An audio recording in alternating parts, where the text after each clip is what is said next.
उत्साह और जो जोश उत्साह इस कार्यक्रम में देखने को मिला है,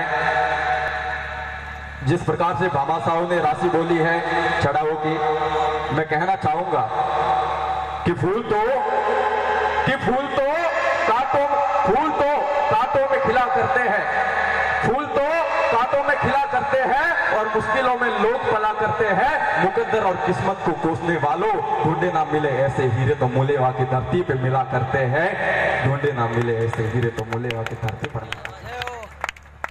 और गौ मां के लिए कहना चाहूंगा कि धागा टूटने से माला बिखर जाती है, कि धागा टूटने से माला बिखर जाती है और गौ मां के चरण में जाने से किस्मत निकल जाती है।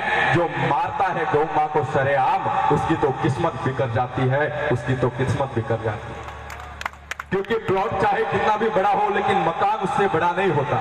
विक्रम जी भाई साहब, कि प्लॉट चाहे कितना भी बड़ा हो मगर मकान उससे बड़ा नहीं होता, और मकान चाहे कितना भी बड़ा हो लेकिन कमरा उससे बड़ा नहीं होता, और कमरा चाहे कितना भी बड़ा हो लेकिन दरवाजा उससे बड़ा नहीं होता, और दरवाजा चाहे कितना भी बड़ा हो लेकिन ताला उससे बड़ा नहीं होता, और ताला चाहे कितना भी बड़ा हो लेकिन चाबी उससे बड़ी नहीं होती।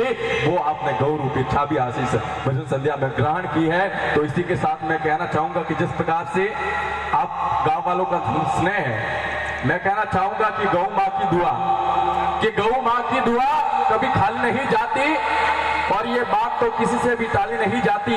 जो भी आ जाता है सच्चे दिल से गौ मां के दरबार में, उसकी झोली भी सज्जनों कभी खाली नहीं जाती, उसकी झोली भी कभी खाली नहीं जाती। ये जिस प्रकार से गौ मां का ये एक शाम गौ माता के नाम भजन संध्या रखी गई है, सभी कलाकार आए, हाजिरी दी। स्वामी विवेकानंद जी को कौन कौन जानता है, हाथ ऊपर कीजिए।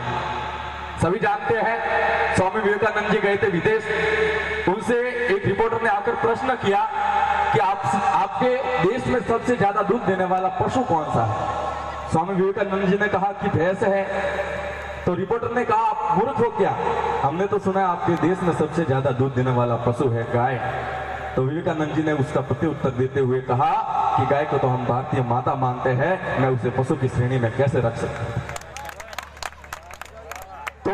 जिस प्रकार से यहाँ का समा देख रहा हो कि बुझे हुए जहाने दीप भी जगमगाएंगे, बुझे हुए जहाने दीप भी जगमगाएंगे, और आज की इस जागरण में साक्षात मामा जी महाराजा आएंगे। और जिस प्रकार से आपने किया है इस कार्यक्रम का आयोजन, मैं तो कहता हूँ विदेश में भी बैठे बैठे लाइव देखकर लोग तालियां बजाएंगे, विदेश में भी बैठे बैठे लोग देखकर लाइव तालियां बजाएंगे। और विक्रम जी ने जिस प्रकार से मंच संचालन किया कि जली को आग कहते हैं और बुझी को राख कहते हैं, ये जो संगीत की शोभा बढ़ाए इन्हें साज कहते हैं। अरे अपनी आवाज के द्वारा आपको सत्य के मार्ग पर प्रतस्थ करे, उसे विक्रम जी आदिवाल की आवाज कहते हैं, विक्रम जी आदिवाल की आवाज कहते हैं।